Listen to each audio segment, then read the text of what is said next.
Well, good morning. Welcome to Sunrise Daily. Today, I am Chamberlain Uso. And just to be clear, it's a Tuesday morning. It's raining here in Lagos. Welcome. I am Abuja. I wonder why we always need that reminder. But anyways, good morning and welcome to Sunrise Daily on Channels Television. I am Bukola Samuel Wemimo. Maybe we sent it to Lagos, the rains, I mean. Good morning from Abuja. I'm Maokwe Ogunyusu. Yeah, lots of people just need to be a lot more cautious out there when Absolutely. you are going through certain things. And it turns out that in this part of the country, when, I know, it may be the same for several other parts. When the heavens open up like this, you know, or you should know by now, if you perhaps don't pay attention to it, the roads will be flooded. There'll be a huge tailback of traffic, so naturally, just be cautious. It's you know, it turns out that we're usually so much in a hurry almost all the time. You forget certain little things that you should take care of, how you move on the road. Consider other people when you are using the roads, please. Just be mindful of all of that, because you never can tell how many lives you could save while at that. So it's huge. Yeah. So you're talking about the rain. So Yeah. let me also stay there for a bit. It's raining naira or dollars. Oh, sorry. It's It's raining. Okay. Water. Okay. I just saw So that. let's bit. let's just stay there. Let's Okay, just stay on that let's one leave for it to now. Bookie. Okay. Add to that, Chamberlain, visibility. I don't know about the naira or dollar rain, but add to that, visibility is poor. The highways are poorly lit.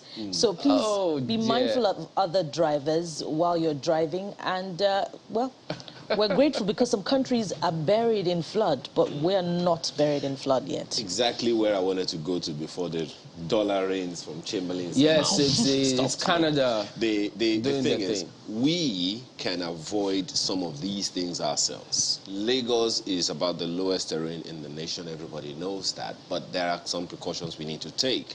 Look at some drainages. You see cans and bottles, plastic bottles, cans, caps, cups, all along the drainages. We can avoid that. Okay, that way we don't even allow the floods to happen. At least we do our bits to ensure that our homes aren't flooded, the roads aren't flooded. Because when the roads are flooded, two things are likely to happen. The traffic will be horrible. As a result, the roads get bad, and you will lose man hours on the road. So I think those things can be Why are avoided. you all dodging from this Canada, supporting women in politics with 2.6 billion naira? That's why I say it's raining naira and Well, dollars. my point It's a on political that, season. We have, on to that be, one. we have to be clear on whether On it's that one. dollar or naira anyway. Exactly. On that one, we need to be clear. If the report says it's in naira, come on, let's... Whatever currency, dollars, you have to convert to naira. We don't spend dollars. We agreed, but at what rates? Come on. Marco, what do you think? About what? About what rates? That one. The raining dollars. Oh, dear. Okay. Whether it's dollar or naira, any sort of support for women in politics is more than welcome. And Yep. one of the things we have noted over the years that has prevented women from participating fully in politics is economic prowess. They are usually unable to raise as much funds as their male counterparts. And that's why you find that many political parties say, okay, no, don't worry, you don't have to pay for cost of nomination forms. So maybe you pay for, I think there's a way they separate the forms, where you only pay for a certain part of the forms, or maybe you pay like 50% less than what it will cost your male counterparts. But oftentimes, that's where it stops. And a lot of women say that sometimes it's even counterproductive, in the sense that they will tell a woman, you didn't pay the cost of the full form now. Do you really expect a man to step down for you? Wherever it is expected that, a man might need to step down or someone will need to step down, oftentimes it is women who are told to step down because they do not have the pockets to be able to, go into this particular, into the campaign, so to speak. So if there's anything that women can tap into, you can validly show that perhaps you have been nominated or you are now a candidate, even though a friend of mine was telling me that oftentimes where women need the support more is before they obtain the forms, whilst they're still trying to become candidates. Because when they become candidates, sometimes the political parties do not have a choice than to support them. So the cost of consultations, going around different constituencies to seek their blessings, and all of these things cost money. So now that they have become candidates, it does get a bit easier, but I'm sure that no one will frown at another, set of funds that could make it even a little more easier for women to be able to get it. Another question will be how they'll distribute this. So if a political party has more women on its ballot than another political party, will they say, oh, this country is supporting this political party more than it's supporting us? That will be your fault because it is you who did not present more female candidates. That will be my own opinion on it. Well, you see, on Ladies that, you started by saying, I mean, whatever support, women will get is fantastic. And I honestly agree with that. But then you also said, which I also completely agree with, that it's not just about the money. What structures really empower, encourage, or strengthen women to go? We have all seen the recent one that is happening in Ebonyi State. And Ebonyi State is not the only state that has happened. So what structures, institutions, framework encourage, support, strengthen that interest we have? Which country was it recently that they said that they swore in 5 or 7 governors? I think it's an African country. Yes. So if we can have that experience in an African country, how in the universe can that be difficult? Is it that the women don't have that capacity in this country? I think not. Well, there's a lot about all of this because not about to go off a tangent, but the support of the fund takes more. Well, for me, the support of the fund is an acknowledgement of the fact that first and foremost, there's no level playing field for the women to, to participate effectively with their male counterparts in politics, and that, strengthens your point about the structures, about the institutions available to, encourage the women to come out. You look, for instance, we're talking about violence in politics the other day. That's one of the reasons women would rather not come out, to participate in politics, because that would mean funding political thugs to go out there and get to buy votes for you, to snatch ballot boxes for you. How many women want to do that? Well, so these are some of the issues. And then the funding is coming after the fact, after candidates have emerged, tickets have been secured and all of that. So we know that there are not a lot of women, this time around, yet again, participating in politics. So how will this fund be managed? As much as it's a good gesture, but it's not. There are several components to this, and just having floods of points to raise in my head to say that you don't even know how to start. And besides, it's not just the female folk that are marginalized when it comes to elections. There are lots of groups of male folks who are also in the same bracket. So the focus, I think, is that to ensure that we get the right people, no matter the gender, to get to those positions and move the country forward. There's a certain group of interests that hold certain things down. I won't let it just drop on your laps because they'll tell you, nope, we fought for these things and we will note about it. Just let it go there. So it's beyond just them telling you, take this amount of money. Okay, yeah, buy this ticket. It's deeper, way deeper than that. So, and if you look through some of those things, look at who they give those contracts. Look at who they pull closer. It takes years. It takes planning, strategy, time. You have to be in the terrain to know how to go with the terrain. So look, guys, it's a lot of work. It is. It's good. This is very good. But I dare say it's more like scratching the surface, in my humble opinion. So, but we'll take a moment now and get back to you with some of the dailies today.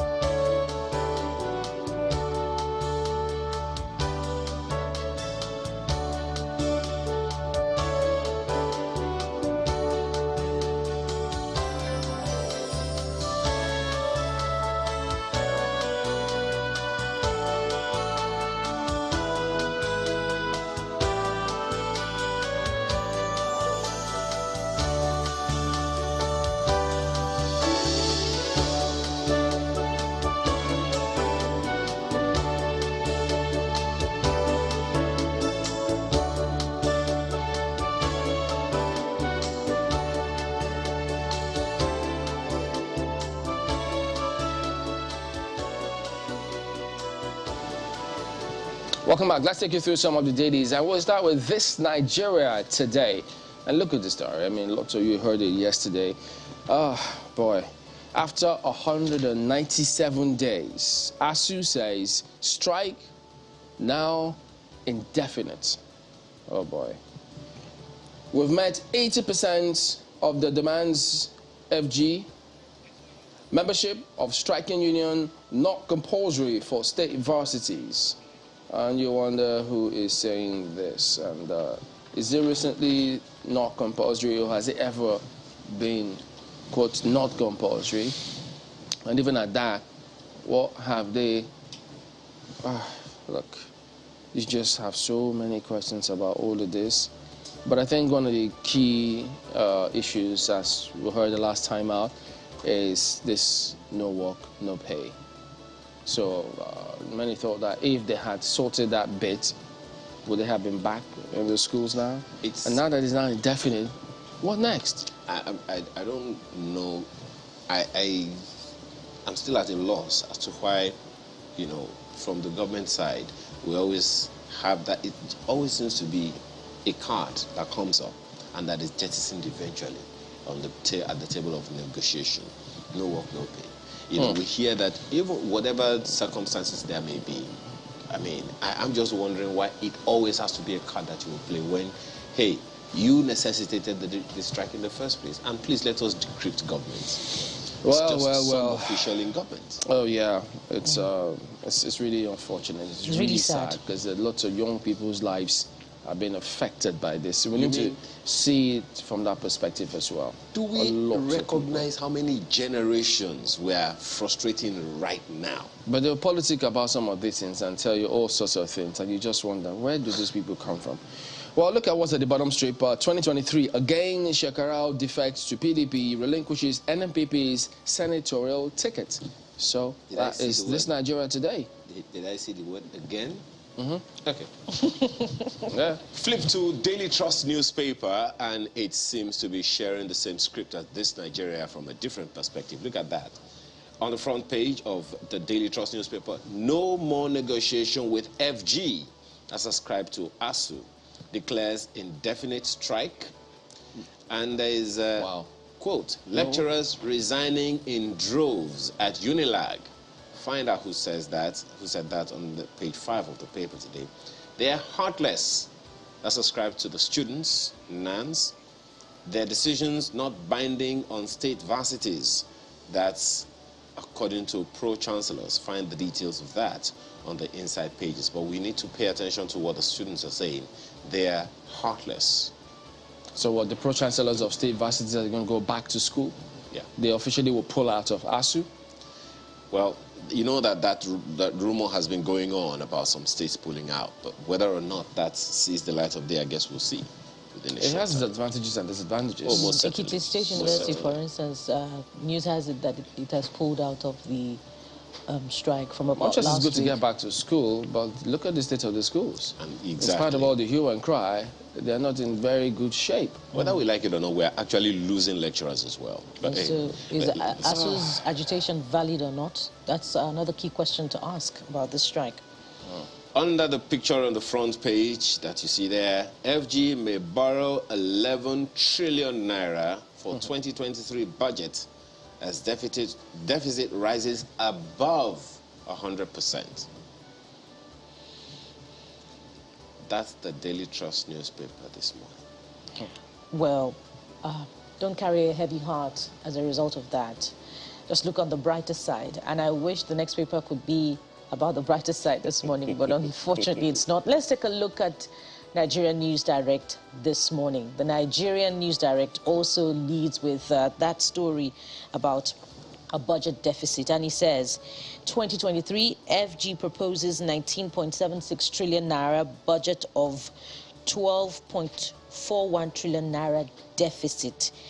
Take a look at the riders. Projects 6.34 trillion naira revenue, targets 373.17 billion naira oil revenue, 5.97 trillion naira from non-oil sector. The non-oil sector is doing better these days. there's a host of other riders. Treasury-funded capital projects may suffer. That's according to Finance Minister. PMS subsidy deductions threaten revenue growth targets.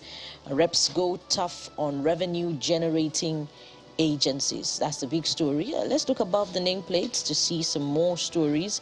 FG loses lawsuit to extradite Abakari to U.S. Court citing clumsy applications or something to that effect. And the one to the extreme right, we're committed to Nigerian content in our operations. That's according to the NLNG. There are a lot of other stories on the front page of the Nigerian News Direct this morning. You'll have to pick a copy to explore these stories. That's the Nigerian News Direct. Well, let's take a look at the Abuja Inquirer this morning, and they have this one for you. Insecurity. Abuja turns to local vigilante. Beefs up security in rural communities. Sets September target for G7 joint security operations. FCT police get additional personnel. So the story is on page 3 for you. Abuja is not joking with security right now. Now, when you say Abuja turns to local vigilante, is that the authorities in Abuja, or are those different communities just employing different local guards to see what they can do about security? You might want to see the story on page 3 to determine for yourself just who precisely Abuja will constitute in the headline. You also see the story, Lagos FCT top list of birth registrations in Nigeria. 90% of children aged 1 to 14 subjected to one form of violence. Page 3 is where you'll find details. But in this particular headline about Lagos and FCT topping list of birth registrations might come as no surprise, because there are definitely deliberate attempts, intentional attempts to make sure that even children born in private hospitals are captured. Is in the national census, but they go to vaccination centers, etc., to make sure that they're able to capture as much information as possible. So I think that, you know, with a little more deliberate effort on the part of other states, perhaps they too will be able to ramp up the figure of their birth registrations in the country. You also have a number of other stories just beneath the nameplate. 517 FCT residents benefit from $4.5 million for DAMA grants. That's somewhere on page 6.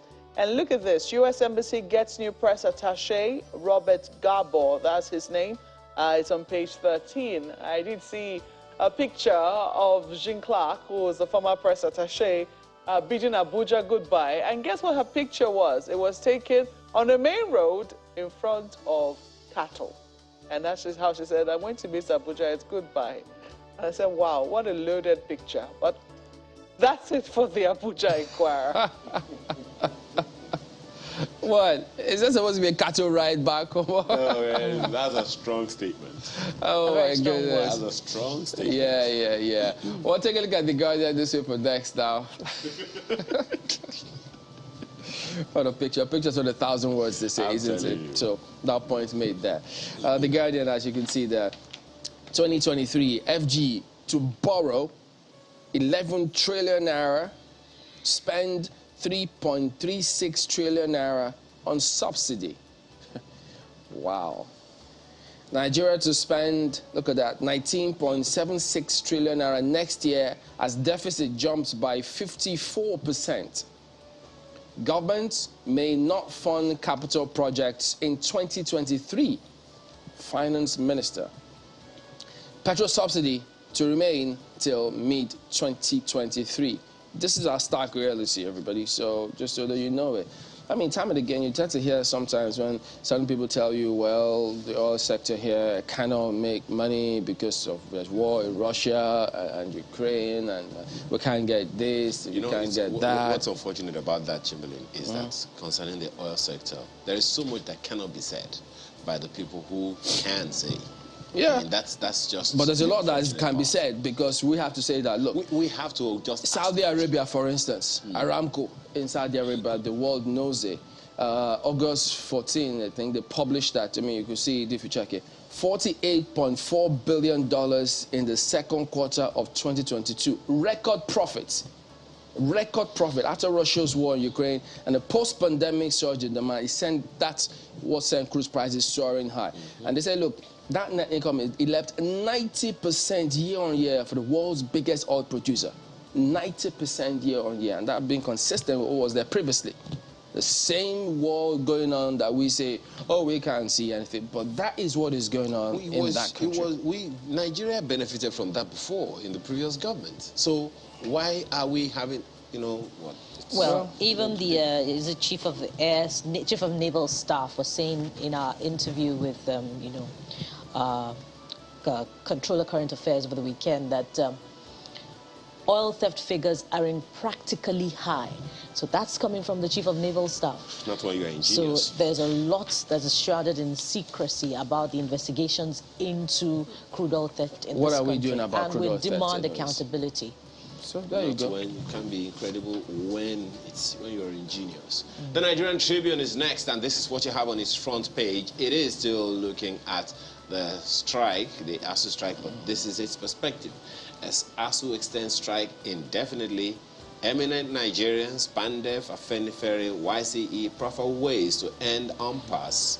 Stories are on pages 2 and 22. Look at the writers. Ubani Yusuf Ali, Tunji Abayome, Parents Association speak. Find the details of that on the inside pages of the paper this morning. Explosion rocks gas plant near Redemption Camp. 2 injured, 4 tankers burnt. I thought we already put paid to that one forever. Court stops NBC Buhari from shutting down 53 broadcast stations. Well, that story is on page 5 of the Nigerian Tribune this morning. Oh, speak about testing the courts, testing the laws. I'm telling you. Well, that's the Nigerian Tribune this morning today. And from the Nigerian Tribune this morning, let's take a look at Daily Independent. It's still on the economy. Daily Independent leads with the economy this morning.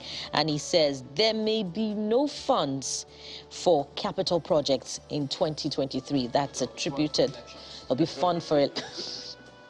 Chamberlain, there's always funds for elections. So you see? You see that?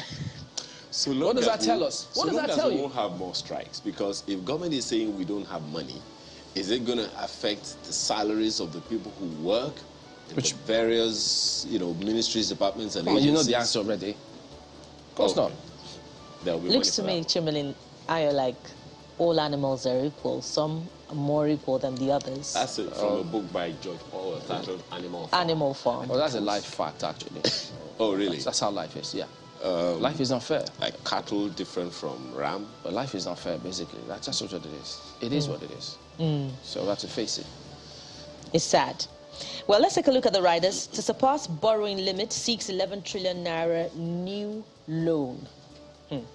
Plans 19.76 trillion naira budget, $70 per barrel oil benchmark, and 435 naira to the dollar. And let's take a look at other stories on the front page of the Daily Independent this morning. The River State governor is speaking, and it's captioned this way: PDP crisis, be calm, something will happen soon. That's according to Governor Wike. What will happen soon? Well, something is about to happen. Hold your breath. It's coming. And anything can happen. It's politics. I'm not holding my breath. I'm not holding my breath. Okay. And a few more stories before we exit Daily Independent. Above the nameplate, you also find, right beside that story Ayo is not holding his breath about, aviation industry to witness growth as Buhari signs new bill into law. Civil Aviation Let's just Act. be optimistic about that. And lastly, Delta Guber Edevie heads to Supreme Court as appeal court restores Oberevori as the PDP governorship candidate in Delta State. Well, as some people are heading to the Supreme Court, some are heading to the church for Thanksgiving, and they're doing that in a very grand style. So it tells you about politics in Nigeria. That's the Daily Independent this morning. I never heard premature Thanksgiving, did I? Some people will say, you thank God first, and then you wait for the bigger one, and you thank him again. Is that how it's done? Maybe. Well, leadership is the one I'm looking at for you today. They have politics of a different kind. After 199 days of industrial action, ASU loses ground as more state varsities pull out of strike. They have details for you on page 4. Pro-chancellors want union democratized as lecturers extend strike indefinitely. Say union's quest for funding varsities outdated. Slam Osodeke for calling state varsities quacks. We've met over 80% of lecturers' demands, that's according to the federal government. And somebody is saying that they have lost Nigerians' sympathy. The story is on page 4 of the paper for you. I mean, it's so sad that we have this sort of impasse on our hands with, you know, lecturers in ivory towers. This is really, really heart-rending. But page 4 will give you details as to what precisely this story is about. ASU loses ground as more state varsities pull out of strike. If you're looking at politics here, Shekarau hobnobs with APC, NNPP, PDP in 3 months. That's how they choose to couch defection of former Governor Shekarau, who has now left the NNPP to the PDP. As page 7 read for you. You also see there a number of other stories right on the side. They have the story, court restrains PMB, NBC from shutting down 53 broadcast stations. Did I hear Ayo's voice change when he was reading that particular story? I don't know if I was the only one who noted it, or maybe it was just my ears. But page 6, and I hope mine is not changing as I'm reading that story, but page 6 will give you details. And just on top of the nameplate, groom, 6 wedding guests die. Bride, 8 others hospitalized in Enugu. Pretty sad one there on page 16. Court rejects federal government's request to extradite Kyari to United States. It's a page 12 read. Are they going to appeal it?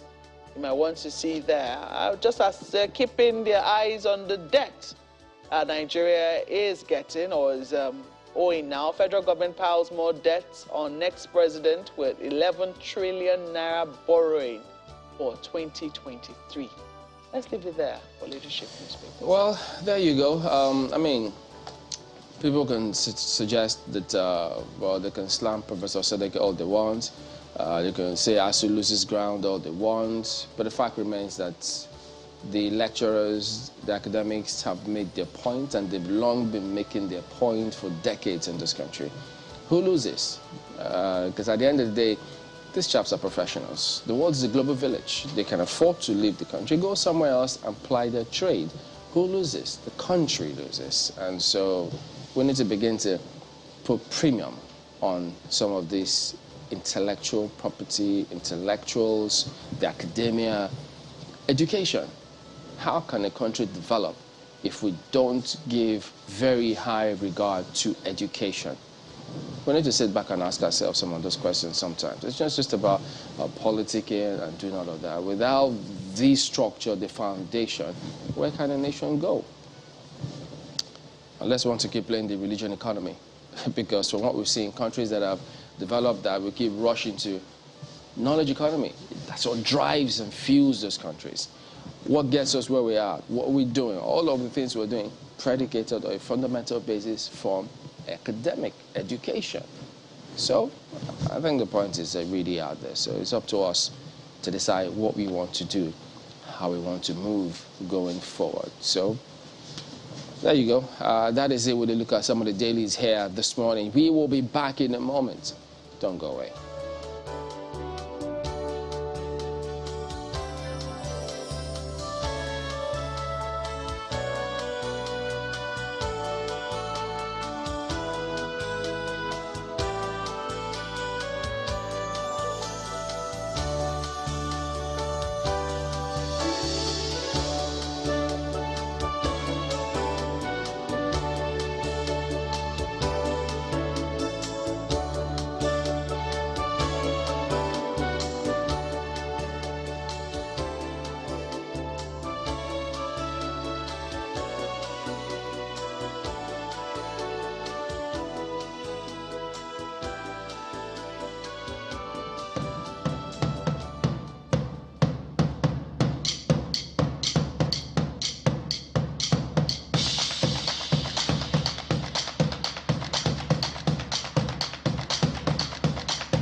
Well, it's the political season, and we're talking about politics this morning, but this is the one that has to do with the local levels in a particular state.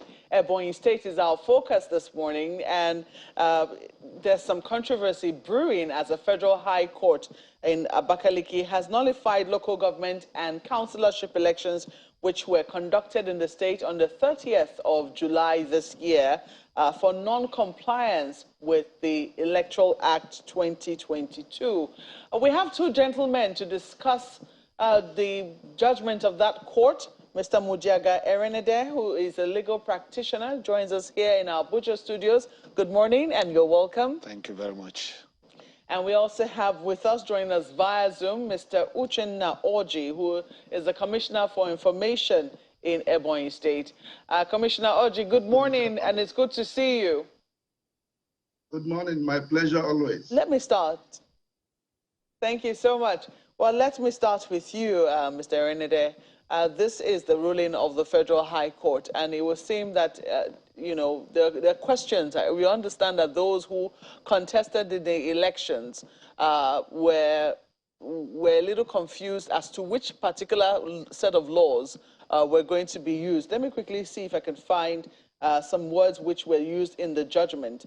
They said Justice Fatun Rima ruled that the Ebonyi local council elections that are held in the 13 local councils in the state on the 30th of July was undemocratic, unlawful, and therefore null and void. Yes. Undemocratic and unlawful for elections that were conducted in a democracy.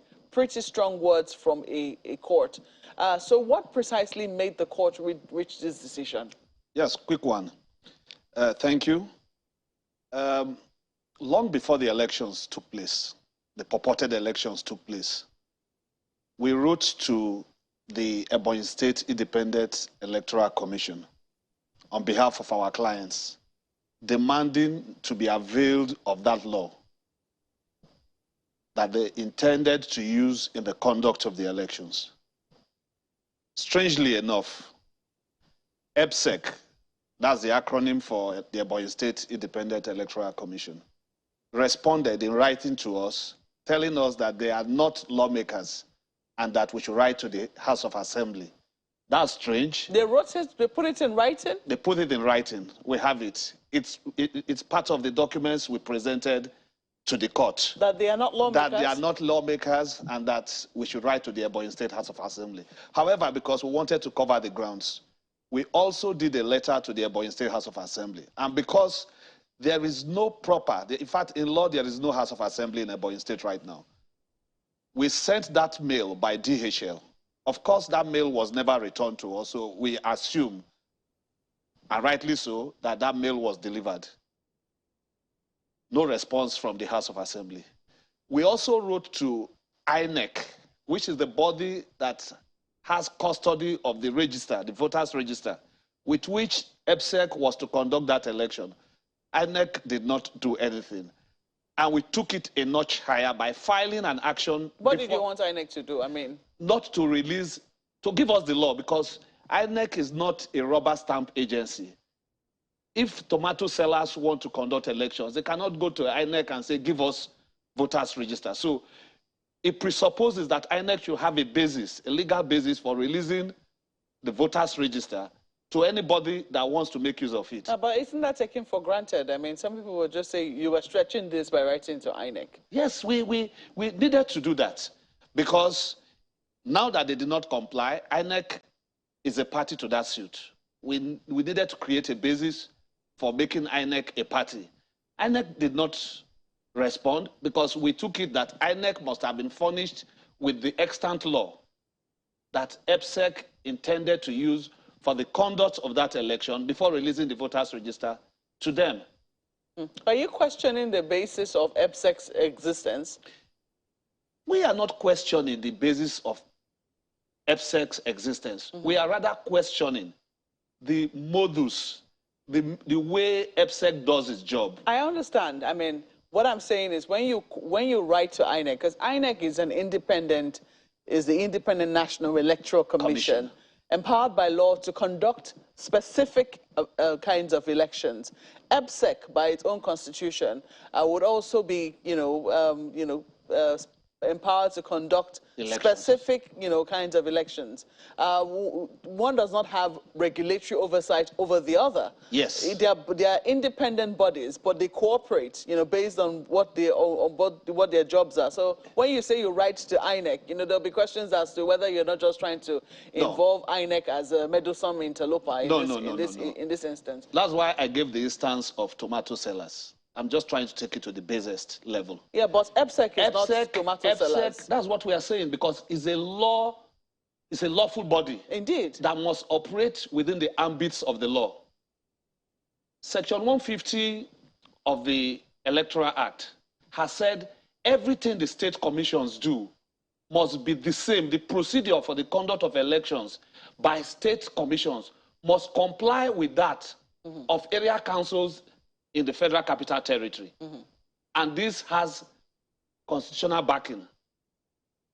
Therefore, INEC cannot keep a blind eye on the procedure of the state commission, in this case EBSEC, if they really wanted to do a proper election. Okay, so for you, why was the law that EBSEC was going to use, why was it important to you? It's important, very important, because one, the rumor was all over the place that a law had been made. A law had been made by the government of Ebonyi State. Not by the State House of Assembly? There is no House of Assembly in Ebonyi State. So when you say government... Following the judgment, there is no... I'll come to it if we have the time. Was the law going to come from the executive arm of government? Or all kinds of things are happening in that state. If we have the time, we'll discuss it. Now, you say you have a law. What is difficult in making that law available to members of other political parties who intend to take part in the elections? If we don't have the Electoral Act in circulation, if Nigerians don't have access to the Electoral Act 2022, you can be rest assured that many of these people who are candidates today would have run foul of the provisions of that Electoral Act. And all we wanted, very simple, elementary demands: make that law available to my clients. We also, in that letter, gave an undertaking to pay whatever the cost of production could be. Certified true copies, whatever version of it, official gazettes. Of course, there are no gazettes in Ebonyi State. There's nothing like official gazettes. Everybody, this is common knowledge. So we wrote, and the question, one of the questions the court answered in that judgment: what is difficult in releasing that law to the plaintiffs? What is the secrecy about?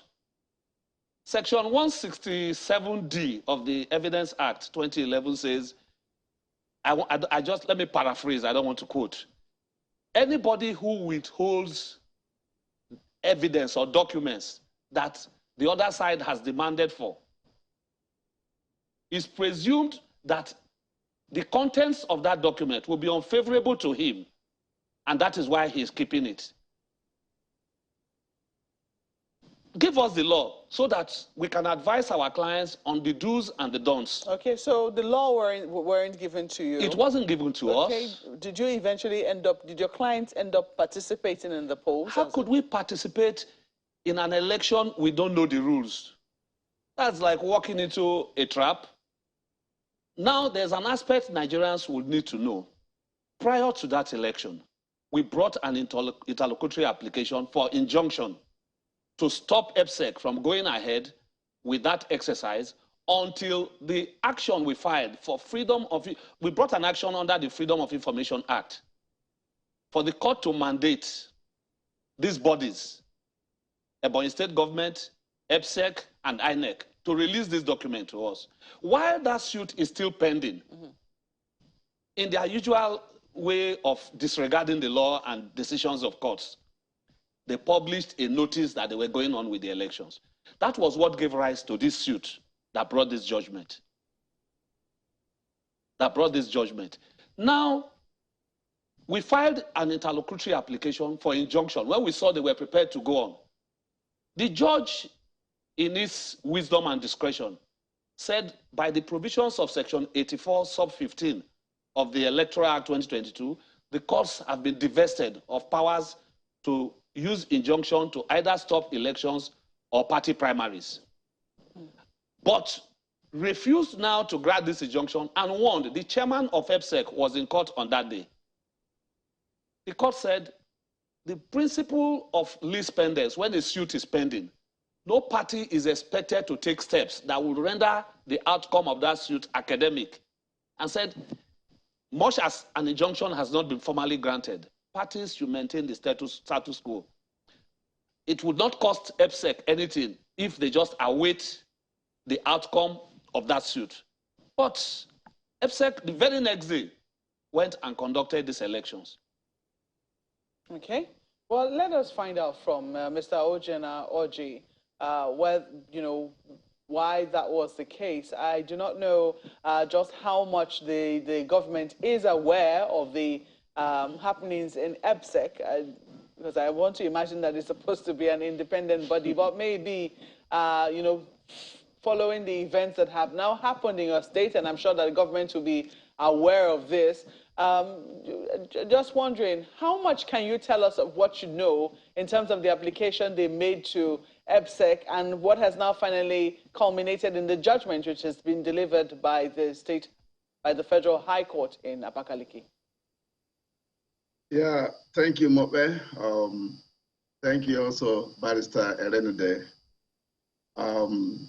Let me say that Ebonyi State Independent Electoral Commission is an independent commission mandated by the law of Ebonyi State to conduct election. And by the effect of Section 7 of the Constitution, 1999, as amended, so 4 and 5, the independent commission of every state has the exclusive powers under the law creating it to conduct election.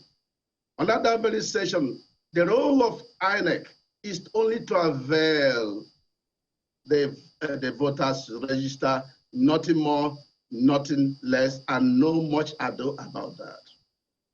Having said that, the position of Barrister Moody calls to mind the principle of ignorance of the law. That is no excuse. Of course, ignorance of the facts, the implication. Now, let me mention that the litigants that went to court on the 27th day of July 2022. And that was 2 days after the Federal High Courts went on vacation, including the Federal High Court sitting in Abakaliki. And the implication is that that Federal High Court couldn't have entertained in the first place the suit. And unfortunately, again to them, the sitting or presiding judge of the Federal High Court in Abakaliki was not part of those listed in the circulars of Federal High Court of 25th day of July 2022 to preside over matters. Assuming without considering that that court was meant or slated to preside over matters, the matter presided upon by that court was not contemplated. The court says only specially or urgent, extremely urgent matters. And the Federal High Court circular went ahead to mention the categories of matters that should be entertained. For us, it's just a matter that died a stillbirth. Having said that, let me mention that the litigants, through the lawyer that is before us here, cited Section 150 and Section 103 of the Electoral Act. And I make both to say that independent commission, Electoral Commission of Ebonyi State, never did offend an iota of any of the provision of those sections of the Electoral Act. In terms of holding election, that should not be earlier than 150 days. In terms of holding election, that should not be later than 30 days. In this instant case, Independent Electoral Commission of Ebonyi State did hold election not later than 30 days. That is to say that they held election on the 30th. Mr. Oji, before you move on to the next other points that you want to make. Now, in the initial point that you highlighted, where you say you question the judgment in the first place, the Constitution, those who presided over it, those who were listed and who were not, is your position such that the judgment, as far as the state or as far as you are concerned, doesn't hold or doesn't hold water, doesn't stand? Or what exactly? Yeah, the council there in studio has mentioned it. My mind as a lawyer is a mere academic exercise. Let me make the points clear. What are those reliefs sought? There were declarative reliefs. There were injunctive reliefs sought. The crux of the matter is that they were saying or seeking for court to direct that elections should not hold, to direct that INEC should not avail the voters register. No, now you're moving to other points. So I'm asking, now that you're questioning those who were listed, those who were not, suggesting the judgment doesn't stand, so as a lawyer, what is the usual procedure if that were the position that you hold? I am going to come to that. Well, you have to come to it now because of time. Yeah, we have a lot of opportunities of appeal, opportunities of setting aside, opportunities of taking other legal steps under the Constitution, under also the extant laws. But I'm not going to discuss that. Okay, so I'm sure actions have been taken. All right, so what that already in process. So what that means is that whether or not you agree or disagree with the judgments, the procedure is you have to go to court and vacate it before you can do anything further. Is that right?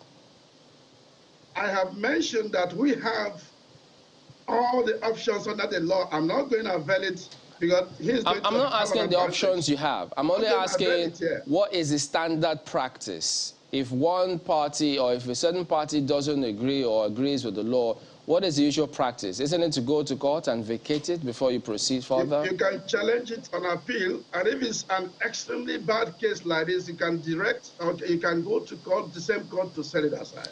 So to that extent, also other applications, including applications of motion and expert applications that can also avail you certain reliefs. Right. I'm not going to mention it here. Okay, but so it's good to make the point. No, just a minute. To understand. Don't worry, we'll take it point by point as much as we can. So to that extent, the judgment stands, it holds. So you have to go ahead, vacate it before you move on. Now, having said that and established it as you also have said, some of the issues raised there in the judgment is that, as you also heard the lawyer say, is that they wrote to the State Independent Electoral Commission to avail them of the laws. They did not oblige them. They wrote telling them, go meet the lawmakers. We're not lawmakers, from what his account is. And that's a part of the basis upon which the elections were nullified. So are you aware, do you have any contrary information that parties in the state were availed the laws with which the elections were conducted? Let me tell you that about the practice and procedure under the law. I'm not asking about the procedure. I mean, do you have information if they have the laws? Were they given the laws upon which elections were conducted?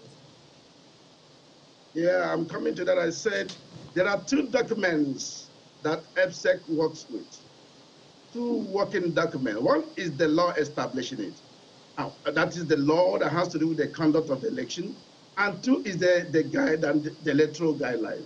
I'm aware that under the law, that there are procedures, including calling of stakeholders, that EBSEC did fulfill all those procedures. Calling of stakeholders to talk to them about what the law says, the guidelines. An election was conducted with a guideline. And let me tell you, for goodness sake, EBSEC is not the maker of the law. Or even under the Freedom of Information Act, EBSEC is not even the proper authority to issue you a certified true copy.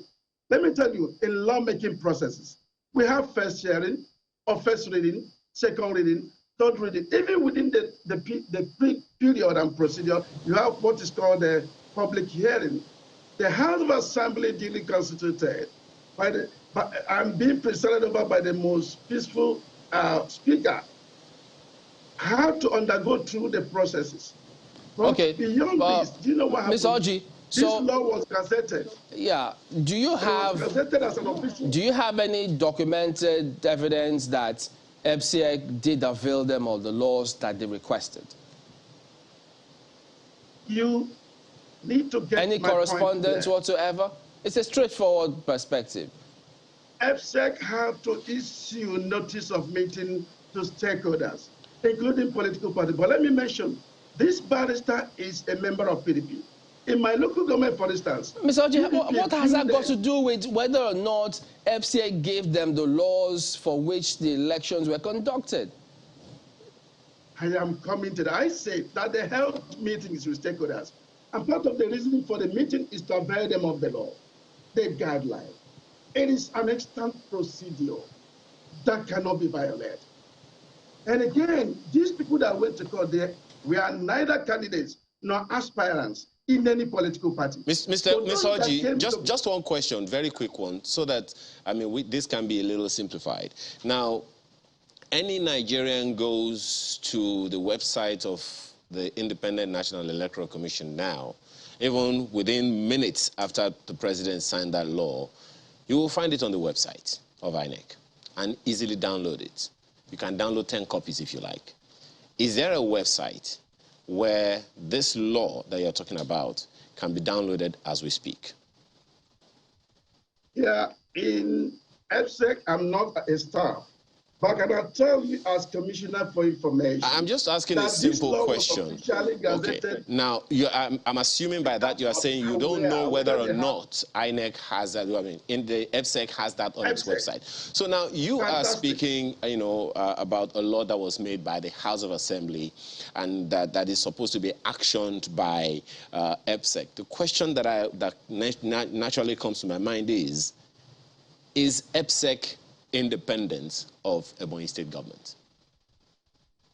FSEC is under the law independent.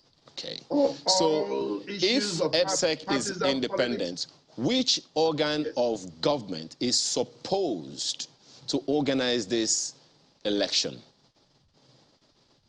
Is Ebonyi State independent? Good. Electoral Commission. If Ebonyi State Independent Electoral Commission is the one that is supposed to organize this election, what then is the involvement of the state government? Of course, as provided by the law, funding is part of the duties of the state government. Okay. And no more, no less. Okay. The law provides for all the procedures, and they have followed the procedures, including availing the laws to the stakeholders. Now, if the business of government, just a second, if the business of government is just to fund and not be part of the organizing process, how come the Ebonyi State government is the one answering these questions and not FSEC? Yeah, because Ebonyi State government is a government under the ruling APC, and we fielded the candidates in councillorship and chairmanship in the 13 local government areas. And our candidates won in all the wards, the 171 wards of the state, and 13 local government areas. And so our party, that is the party of the ruling government, won. So we must take every step to ensure that that victory is protected. So that's our duty. This issue that judgment raised, Honorable Commissioner, is in the timeliness of it. That judgment also says that the tenure of the local government chairmen and councillors isn't expired until this month next year. How come we're organizing the elections now? Thank you very much. That is part of the ignorance of the law that is no excuse. This is law number 001, Ebonyi State Electoral and Related Matters Amendment Law 2020. Under Section 18, it provides that the tenure of the local government shall be 2 years. And this law was made in January 2020, and the previous local government council, expired on this 1st of September 2020.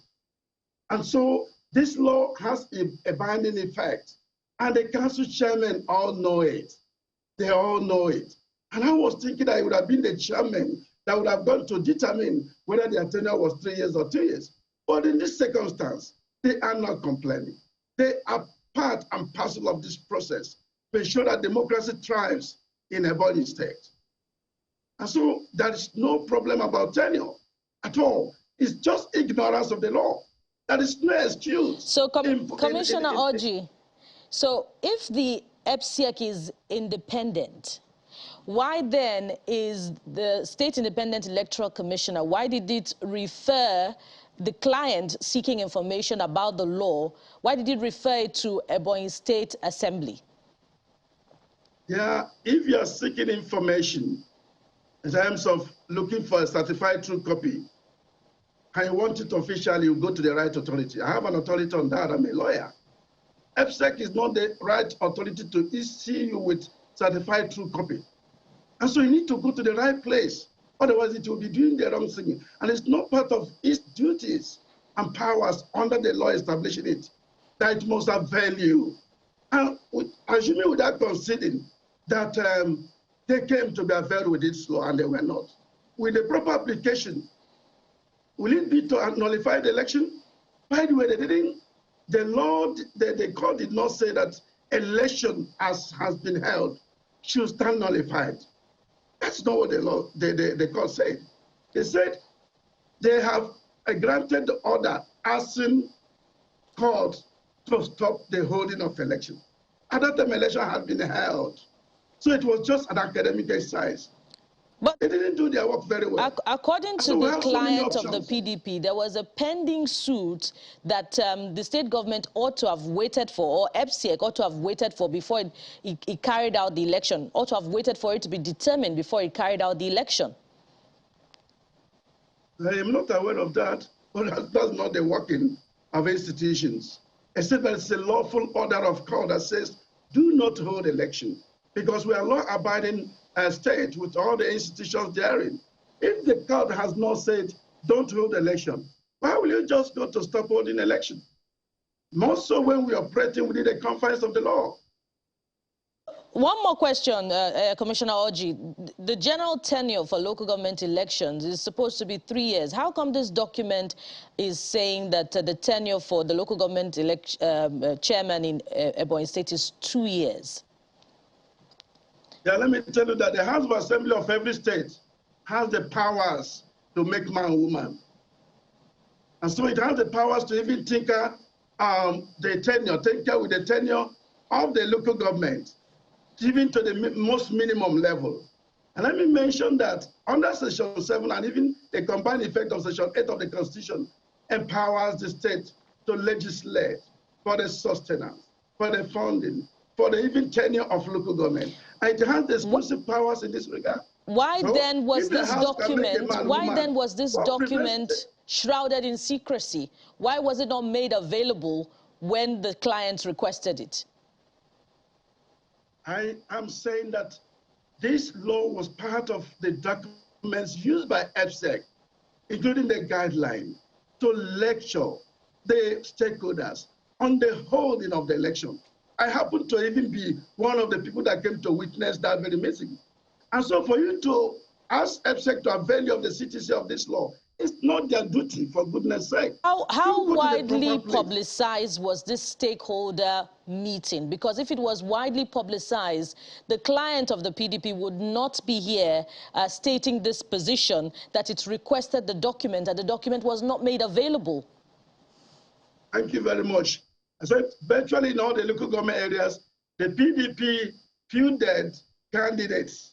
In my local government is 100%. It means they were properly notified. And they came. The chairman of the party came.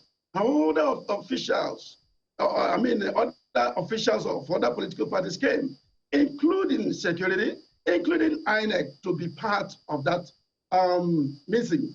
And all of these things were read. Look at what the law says. Look at what the guidelines say. But they needed the CTC. If they do need, they have to go to the proper authority. EPSEC is not the proper authority. It's not the custodian of that very law. And like I did say, the purpose of official gazette is that it is already in the public domain. Commissioner, you still have not told us, you've not told us the right body to make available that information, because the PDP client is saying that they referred also to the State Assembly and they didn't get it, and then they referred to INEC.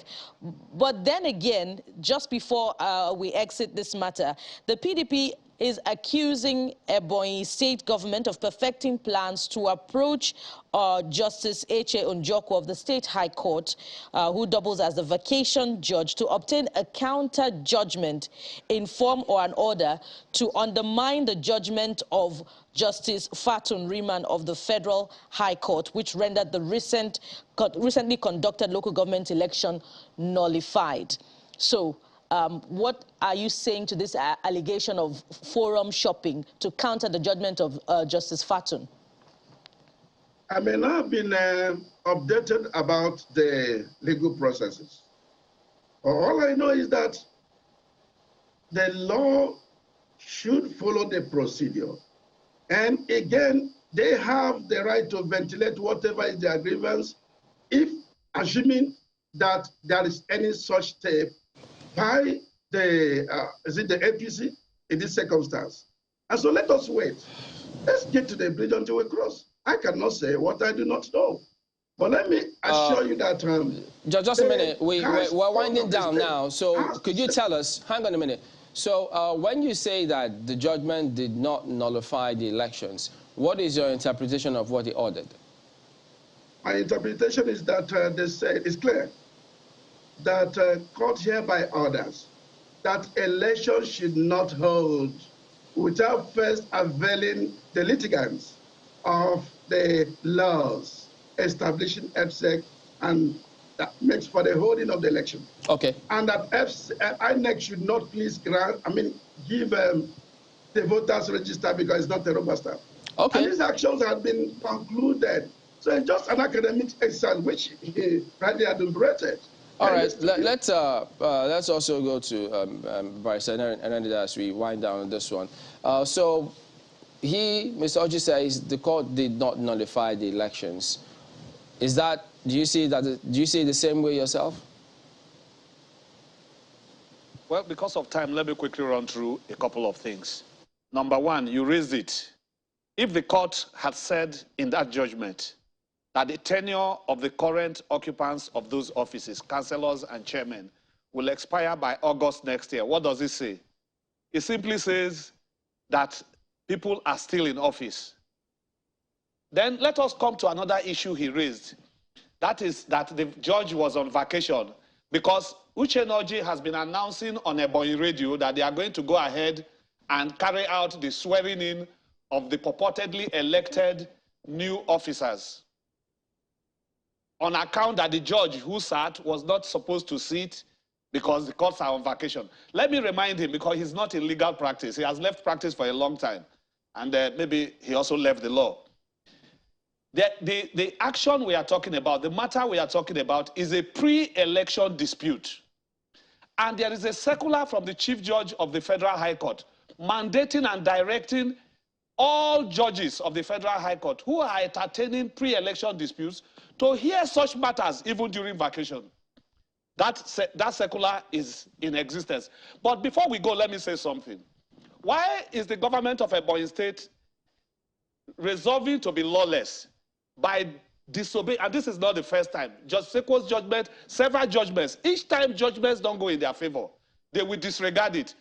Ebonyi State Radio has been announcing that on the 1st of this month, irrespective of this judgment, irrespective of whether it has been set aside or not, they are going to carry out the swearing in. Therefore, saying that we don't obey judgments. Why are they doing so? They are doing this because of the corruption in the local government system. As we speak, 3 months allocation of the local government areas in Ebonyi State are being withheld by officers and agents of the Ebonyi State government. These fellows they want to bring in, these fellows, the courts have said, are not entitled to occupy such offices, are individuals who have one skeleton or the other. They are prepared to sign away their lives. And so, They want to rush them into office and take the monies belonging to local governments. And I want to say this. If the Ebonyi State government goes ahead to do that inauguration illegally, we are going to approach the anti-corruption agencies. We are fully armed with all the necessary information. Concerned up as we speak, the June, July, and August allocations have not been released to the local government chairmen.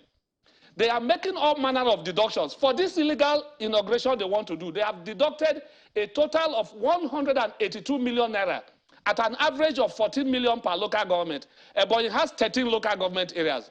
For this inauguration alone, 182 million. Where is it going to? They have deducted 75 million for legal services for cases they are not doing. So I am sounding this warning. If the Ebonyi State government is lawless and they say they have connected to the center because they are APC and they expect the APC government at the federal level to protect them, time does not run against crime. We are going to approach EFCC, we are going to approach ICPC. And I want to say this about these chairmen who are currently in office. Some slaves like their chains. They can sign away their lives because they have been compelling them to come and sign that their tenures have ended. It is no longer in their mouths to say whether their tenures have ended or not. It is about the judgment, the substitute judgment of the court that has declared that their seats remain the way they are until August next year. If you are not satisfied with the judgment of that court, you approach an appellate court. And I think it's a fine place to leave it, Mr. Mudera. Erenede, we have to thank you so much for coming on this morning. He's a legal practitioner and representing clients in the local government who were supposed to have participated in the local government elections. But just before we go, I would have to quickly ask this one of Mr. Uche Orji. Is it true that you are ignoring the judgment of the Federal High Court and have been making announcements on Ebonyi State Radio as to when the inauguration of the new ones will be sworn in?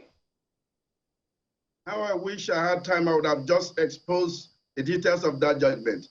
The judgment did not say that there should be no swearing in. There's no content like that in the judgment of the 25th day of August 2022.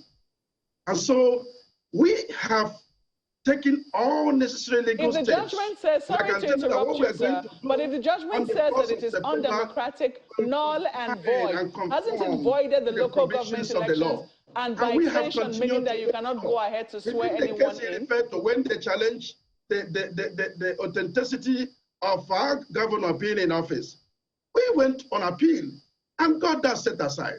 And today, the governor is still the governor of Ebonyi State. We have never violated the law, and we can never violate the law in this circumstance.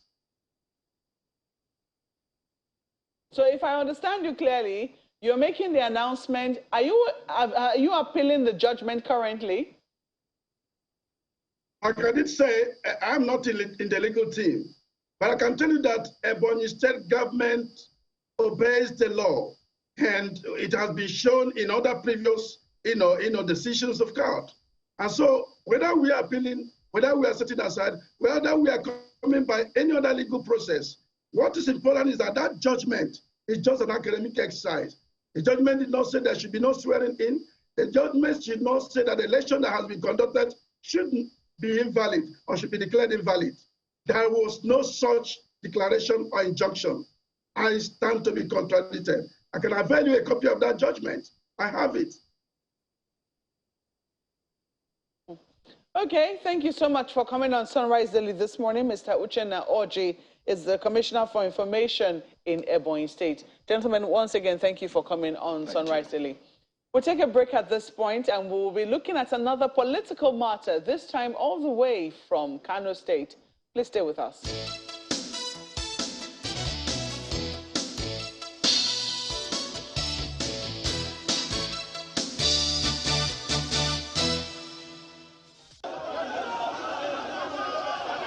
These are Ibrahim Shekarau supporters drawn from the 44 local government areas of Kano State who defy the early morning downpour to witness his readmission into the People's Democratic Party fold.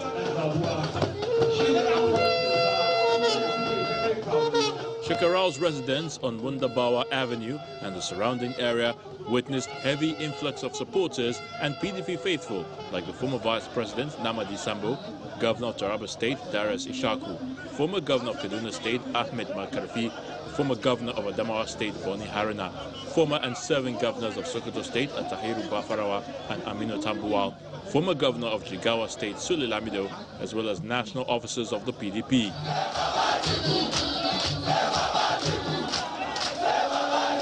In his address at the event, PDP's presidential candidate Atiku Abubakar, who spoke in Hausa, affirms that Shekarau's defection will deliver Kano to the PDP. Your return to the PDP is very important to us, as we are confident you will deliver Kano votes to the PDP. After formally announcing his exit from the Kwankwanso-led New Nigeria People's Party, NNPP, Shekarau says he is ready to work for the PDP's success in Kano State come 2023. I, Ibrahim Shekarau, Kano, have today relinquished my contest as a senator for Kano Central against the election of 2023. We wish to assure you of our support, our cooperation, and commitment to the party of the PDP and what it stands for. It is my prayer that by God's grace, come 2023, PDP will emerge victorious. PDP's national chairman then welcomes Ibrahim Shekarau and his teaming supporters into the PDP fold, after which he presents him with the membership card of his new party. With this defection from the NNPP to the PDP, it's now clear that Malam Ibrahim Shekarau's immediate political future lies with his new party.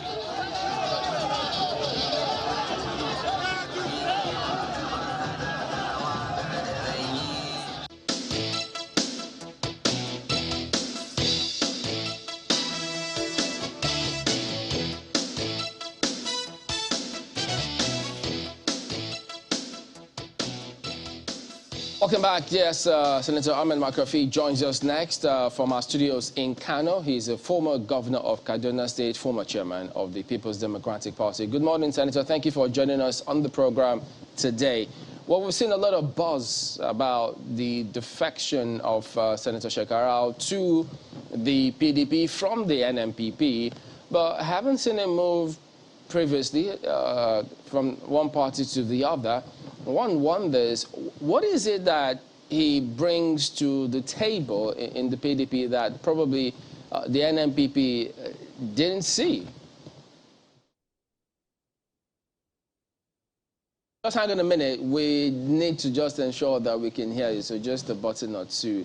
Yeah, we're just trying to sort that out and ensure that we all can get to hear what Senator Makarfi is saying. So, but that question comes from the fact that, remember, Senator Shekarau did move from the APC. Well, several reports indicated that not all his supporters went with him. Then he moved from the NNPP. Others also were of the school of thought that that didn't happen. So, Senator Makarfi, go ahead and tell us about what Senator Shekarau will bring to the table at the moment. Well, as I was saying before, Senator Governor Shekarau, Sardauna Kano, is a grassroots politician, is a hard worker, is an honest person, somebody who rhymes with the ordinary people in Kano and indeed in Nigeria. And he's somebody we have known for long, we have associated for long. He's a great asset. Therefore, for NNPP to lose him, and to lose him on the basis of breach of trust, it shows that, you know, he left somewhere where you cannot trust, and he's back to where he can trust. PDP, when he says something, he does something. It walks the talk, and that is the great asset that he is, and we are sure he will join hands with other members of the PDP in Kano and turn around things positively, not just for the PDP, but for the people of Kano State and indeed Nigeria. Perhaps it also goes to ask the question whether or not, or rather perhaps, there are things that the PDP is offering or dangling before this new defector that the other party lost. So are there some special things that are being offered him now that were not offered previously? He said that he was offered the senatorial ticket, but he jettisoned that. What are the offers for him now that are so alluring? Well, Senator Governor Shekarau or Senator Shekarau or Sadona Karo, whatever you may wish to call him, he left the NNPP not because his personal interest was not catered for in NNPP, but because the interests of his followers, based on agreement he had with NNPP, were not catered for. So you can see it's about selfless service. It's about caring for those who follow him. It's not about what he in person is offered. If it is based on what he in person was offered, he should have remained in NNPP. So he's in PDP because purely based on breach of trust where he was before, and believing that PDP rewards hard work and positive contribution. And he, and indeed any other person who is in PDP that actually contributes positively should expect to be rewarded in victory, but rewarded not at the expense of national interest, because the most important issue is for PDP is bringing back Nigeria to where it used to be before, united, secured, prosperous, and a system which is just fair and equitable to everybody. Well, it appears there's a lot of scramble at the moment, considering the calculations in Kano State, where you still have Senator Kwankwaso, who is in the NNPP, the governor is in the APC, and now Senator Shekarau joins the PDP in Kano. What does the PDP expect of him for these elections? Well, you see, Kano is a very, very, very mature political environment. You see, you can't box them into one particular direction. They make choices based on the options that are available. If they vote for you for House of Reps in one party, it doesn't mean for governor they will vote in a particular direction. It doesn't mean for presidential they will vote in a particular direction. So there are the questions before the Kano voters are different.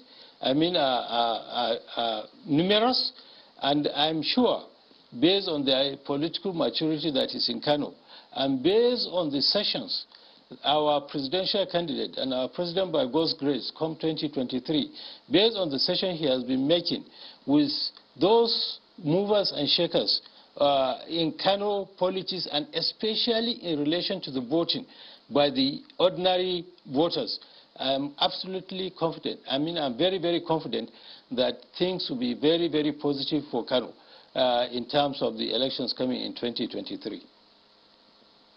Senator McCarthy, politics is about calculation. So because of that, I'd like to ask, will the Kano electorate, mature as they are, be voting for a southern candidate, a Muslim from the south? Well, it is about capacity. It's not Kano voters. At one time, let me remind you, they voted for Abiola, a Muslim from the south. But the narratives then and now are completely different. So things change over time. In terms of all indices, the presidential candidate of PDP, Wazir Adama Atiku Abakari, is far ahead of the other aspirants that we have. And in any case, I'm saying other aspirants, but indeed, this contest is between really two, APC and PDP. So let people get this clear. I know there is a lot of sentiment out there, maybe out of frustration, maybe out of whatever other reasoning, but the clear choice between Nigerians is you either vote PDP or you vote APC. If you vote any other party, you only increase either the strength of the PDP or APC, depending on where that vote comes from. If that vote comes from an area of PDP strength, indirectly you are voting for APC. If that vote comes from APC strong area, indirectly you are voting for PDP. So this is the clear choice that is before Nigerian voters, and it is what people, the issue of Muslim candidate or Christian candidate from South is not the question here. The question is the record of the APC in government, which overwhelmingly Nigerians have rejected and have not given a pass mark. Therefore, the product, no matter even how good it may be, if the mode of marketing it or the package is bad, people are bound to actually run away from it. This is what is before the voters. Therefore, whether Christian or Muslim from North or South, our candidate, Waziri Adama, based on what is happening. And I assure you, there's a growing momentum for Atiku that people are not seeing. The ones they see, and they talk about. Well, you see, the momentum people don't see until, you go to the polling unit. That's what decides election. Most voters are observe, they make up their mind, they listen, but they don't talk. Senator McCaffrey, the calculations which you have stated are quite interesting, and it will be interesting to see how they play out in the 2023 elections, talking about how there are only two main parties, and if you vote for any other party, you are either taking away from one party or strengthening the other, as the case might be. It will be interesting to see how that plays out, especially with the candidate of the NNPP and also that of the Labour Party. But let me take you on what my colleague asked you earlier about Senator Shekarau. You made reference to the fact that there was a breach of trust in NNPP, where he's coming from, to the PDP. He had a senatorial ticket in the NNPP while he was there, and it was because his followers weren't sufficiently integrated into the NNPP. That's why he's left there. What is the PDP offering him? Because it would seem that all of the windows have now closed. Is he going to be dumping his senatorial ambition on the platform of the NNPP? And how are you hoping to integrate his followers, especially now that it would seem that, you two are wrapping up in terms of your different slots for different political offices, and also perhaps even the campaign teams of maybe some states have already been constituted. How is that going to work with the integration of Senator Shekarau and his followers? You see, I'm a key member of PDP. I've never left PDP even for a second. But I tell you, no commitment or promise was made to me. It is a question of conviction. Shekarau was moved into PDP because of conviction that PDP is a better party than where he left, and indeed other parties. And believing that PDP rewards hard work that produces results and contributes to victory. Therefore, you don't go about dishing out things when people have not performed. It is an open field. Come in, join, give your positive contribution, show by the votes that come from where you are, and then you can rank high, in the order of what comes to you. But the issue with Shekarau, I'm quoting him, was that if it were for personal interest, he would have remained in NNPP. But because there was a breach of trust, anything you cannot trust, you cannot go with. And that breach of trust was that his followers were promised to be accommodated, they were not. Now, rather than going in that direction, it is better they come where the promise is that they perform and they are rewarded as any other party man in any other part of this country. And campaign structures have not been formed, not at the national level, not at the state level. That is being worked out. And even if they are formed, you can always amend or alter the structure of campaign structure to take care of developments. I am absolutely confident that even if we form campaign structures tomorrow, we'll be receiving a lot more people before election into PDP. And as we receive, they will be integrated at appropriate levels. That is the elasticity in politics, and that is the elasticity in PDP. So, actively, you're saying that Senator Shekarau has abandoned his senatorial ambition on the platform of the NNPP. He has, in order to make Nigeria better. It's not about what comes to him at this moment. It's about making Nigeria better. And he's willing to partner with us in the PDP to bring a positive change in this country, God's willing, in 2023. And absolutely, I can't speak for Waziri in terms of who gets what. But Shekarau or any other person that does well, I'm absolutely sure the party and indeed our president-to-be will not overlook that. I'd like to ask you, I mean, with respect to the calculations which you have, are you sure that that is really going to work? Because it would seem that a lot of young people, when you look at the voter register, which has recently been released by INEC, we have over 84 million registered voters, 12 million of them newly added to the register, and a huge demographic of that are young people. And it would seem that a lot of young people are eager to try out new things. They would want to try out a new candidate. We've seen what has happened in Kano with the NNPP, even though now we're seeing some divisions there. But if you look at what is happening in many parts of the country and even how the Labour Party has now been structured, are you sure that the PDP doesn't have anything to fear from the candidacy of former Governor Peter Obi? Now, let me tell you, honestly, Nigerian politics is a bit funny, especially politics of the opposition. You see, before APC captured power, the opposition came together. But unfortunately, we have a situation in Nigeria where the opposition breaks up and each one trying to capture power. I want to make a plea to other opposition parties that let them think about Nigeria first and what is good for Nigeria. Let us do what APC did, come together, talk amongst ourselves, and arrive at something that all of us will agree to and bring positive change in this country.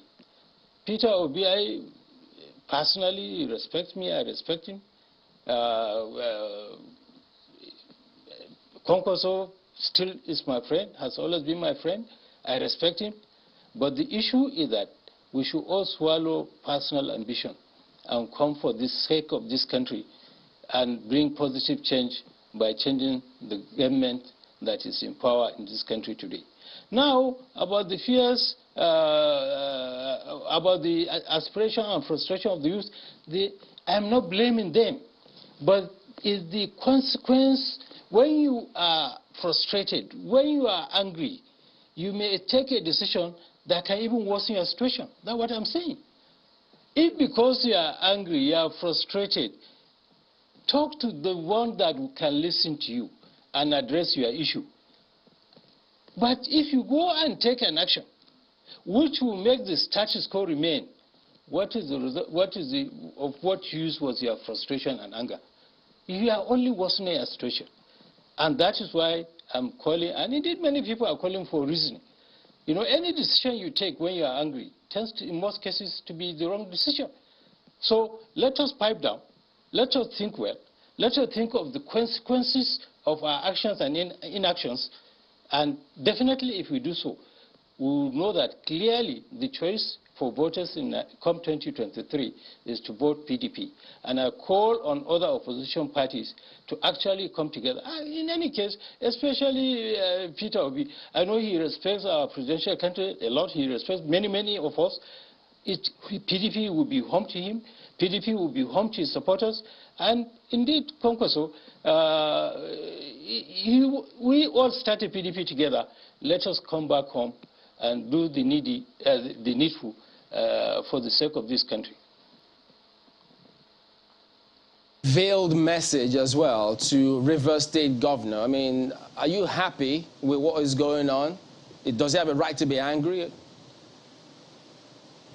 He has the right to be angry. But as I said earlier, you know, in respect of the youth, if decisions based on anger doesn't produce anything positive.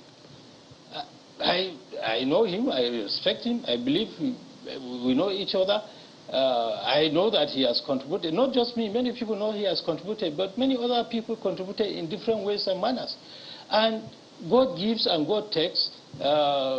We have all looked for something at one particular time.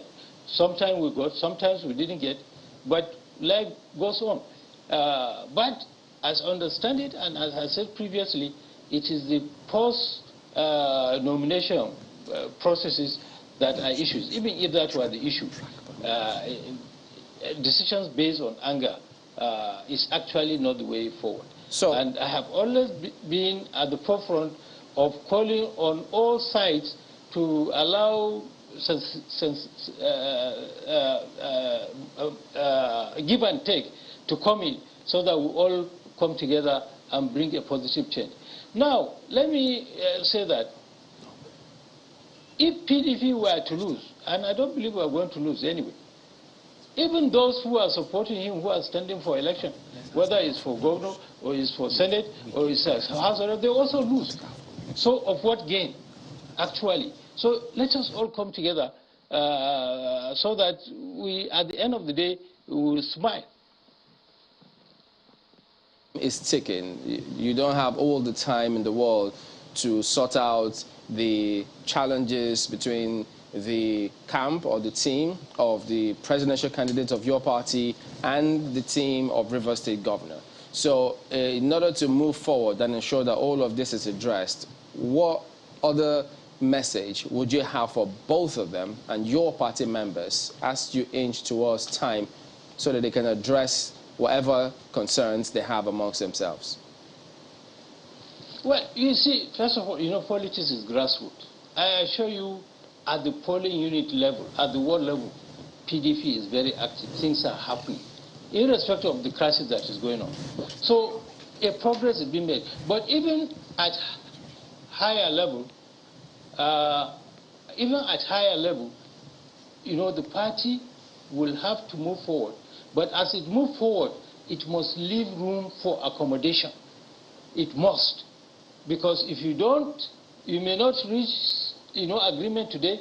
Tomorrow you may reach agreement. And when you reach that agreement, what you need to amend, then you come and amend it so that we all go together. Well, speaking of making room for others, it's rather hard to believe that Senator McCarthy has left the NNPP and abandoned his senatorial ticket just for the interests of the party, just for Nigeria to move forward. Hold on, Senator McCarthy. Senator Shekarau, rather, Senator Shekarau. You said earlier, if I heard you correctly, that campaign structures are springing up at the state level. So is he going to be compensated with some form of campaign structure to manage? Campaign structures have not been formed, as I said, at any level officially. But party people have been active, you know, at polling unit level, management, at ward level, at local government level, they have been active. But formal campaign structures are yet to be set up. So he has not lost anything in terms of active placement and participation in the campaign structure. And I'm absolutely sure when it is time to form this, he, along with his supporters, will be adequately placed in these structures. Consider that compensation.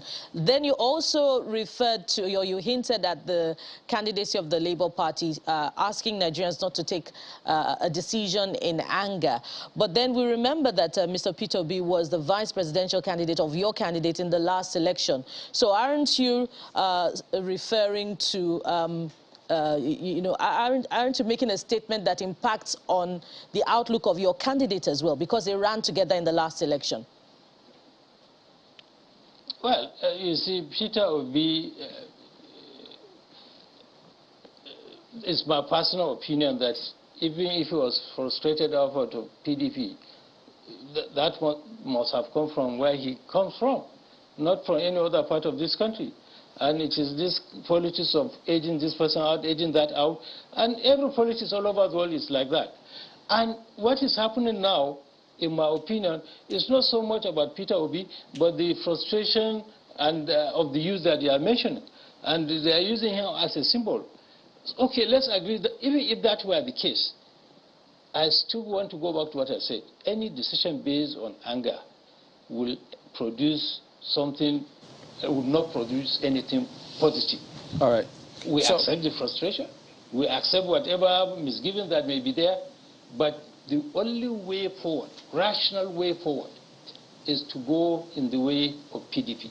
To go any other way is actually to enhance the sustenance of and continuation of the status quo. As a matter of fact, it could be worse.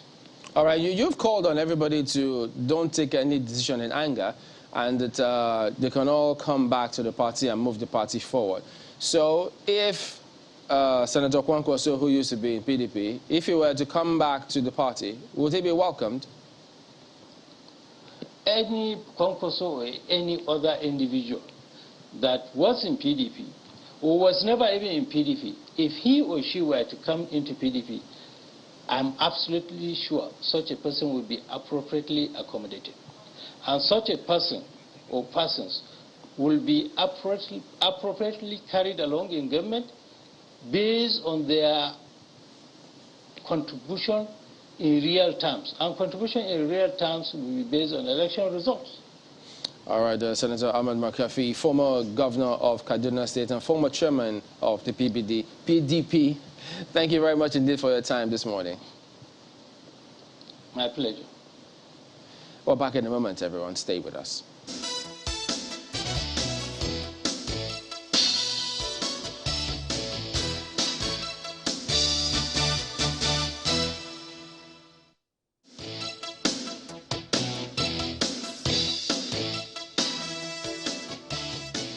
Ladipo Johnson joins us now. He is the spokesperson for the NNPP Kwankwaso Presidential Campaign Council. Thank you for coming on this morning. Good morning. Good morning. Thanks for having me. Well, you lost well, pretty significant person in your party. He had the senatorial ticket. He says, look, he had up to here. There was breach of trust. You heard so very many descriptions as to why he left, haven't fallen out with your principal. What's the case for you? Well, thanks very much. Unfortunately, I'll just give a brief background. When Shekarau was basically pushed out by the APC, the Court of Appeal said the structure belonged to Ganduje. I think people reached out to him or he reached out. Anyway, there was this coming together. There was an agreement that they would, when I say they, himself and Senator Kwankwaso, would both travel to Kano from Abuja to announce everything. And apparently tickets had been bought and everything, and then the distinguished senator pulled out. Next thing they heard, Ganduje was in his house. You recall, I think the day after, a few days after, the Ashwaju Tinubu sent him a jet, and he was in Lagos as well. Anyway, those things happened. He came in, and he had some members already in the house who were easily accommodated.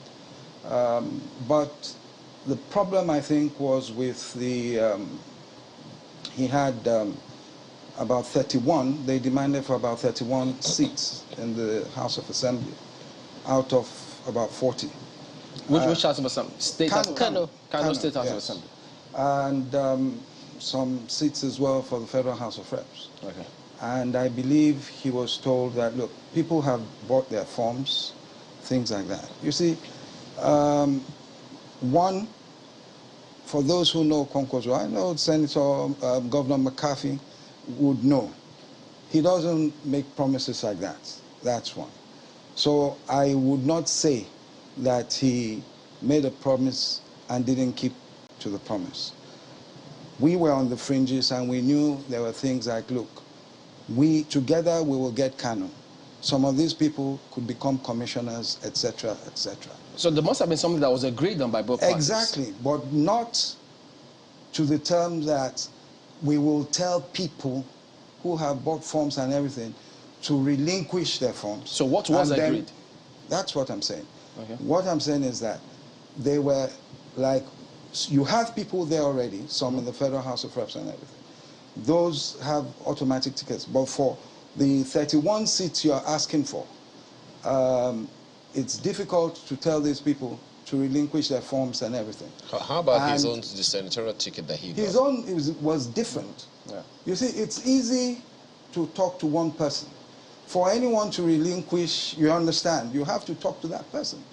The NNPP says it's a new Nigeria People's Party. And most people there have come from different parties. If they come into the NNPP and find that it's the same thing, that, okay, we've gone through a process, we're getting ready to go for elections, and then someone from the top calls us and says, no, someone is coming in, this, that. But then it doesn't all go well. Help us understand this. Yeah. So is it that there wasn't an agreement before he joined the party, or after he joined the party, then they started negotiating? No. You see, it was a bit of both. But what I'm saying is, if I say to you, Chamberlain, I will give you this glass of water, but wait, let us do this together, and you will get that water. Now, if you're a person, I don't want to insult anyone, you're like a rolling stone, forgive me, then if you get a better offer, personal offer, you might decide that, okay, I'll use this as an excuse. What you knew all along. So no one has breached any trust. Yeah, but you haven't specifically told us. We do not begrudge him. Yeah, but you haven't specifically told us what exactly did Senator Kwankwaso offer him if he says, I want 31 seats and some seats in the House? What was the counter offer? Obviously, they told him, you can't have these 31 seats. If not, it would have been done immediately. So what was the counter offer? What did they offer? What was the counter offer? What I know was that it was predicated on when we win together. Oh, definitely we will win Kanu.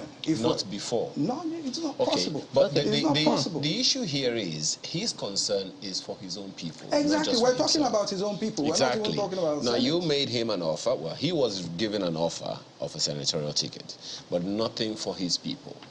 He had existing people, House of Reps, who are 7, right? And they had carried them along. He had those. And he said, no, not those ones.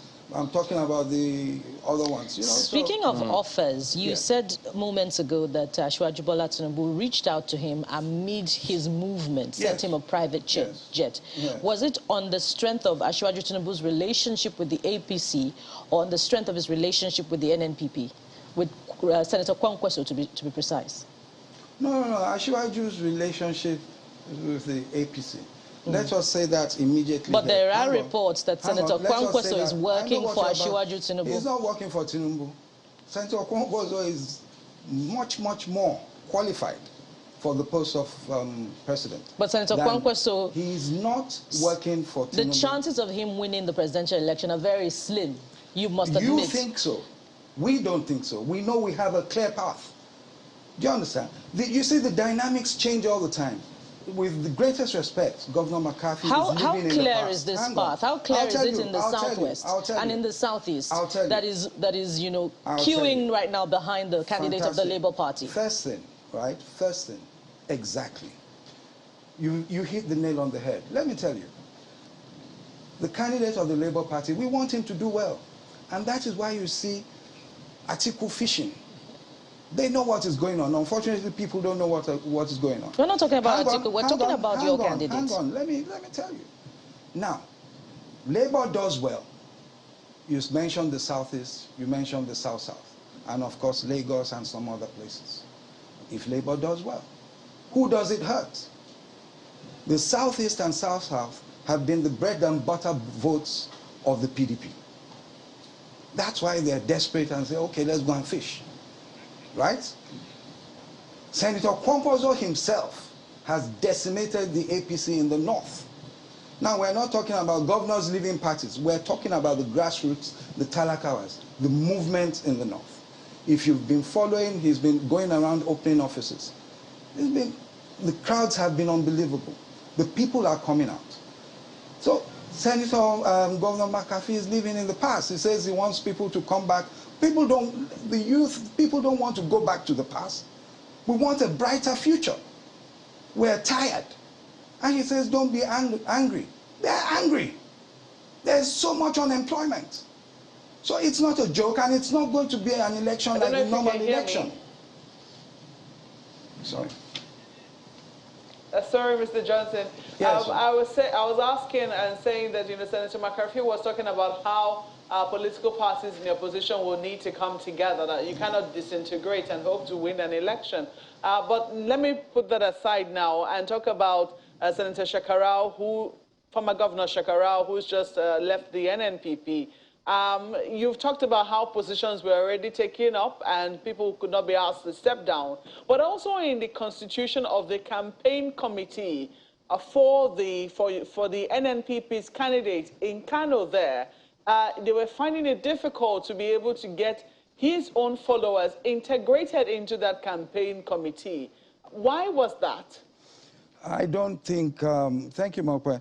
I don't think that is the correct position. The campaign committees are still being constituted as we speak. Even the national, the presidential campaign, only 2 positions have been announced. That's myself and Honorable Abdulmumuni Jibrin as the spokespersons. So I don't think that that is the angle, Mokwe. I think it's more that he had an offer he couldn't refuse. And then he decided, to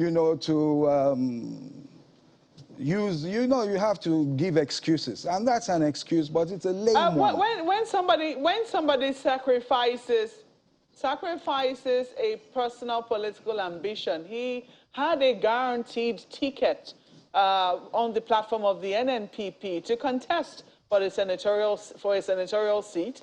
And, people were saying that the chances were very high that he could very well clinch it. Now, when he leaves that, abandons that on the platform of the NNPP to some uncertainty in the PDP, are you going to dismiss that it wasn't really about his followers and their integration within the party? It might be true that it was difficult to tell people to step down, but what other compensation was the NNPP willing to make while he was there? Again, I do not think that he would be so good as to leave the NNPP and go to any uncertainty in the PDP. I assure you, we're politicians. We know what is going on. We can't say everything on air. He has his agreement, and it is like a football transfer thing. It's signed, sealed, and delivered.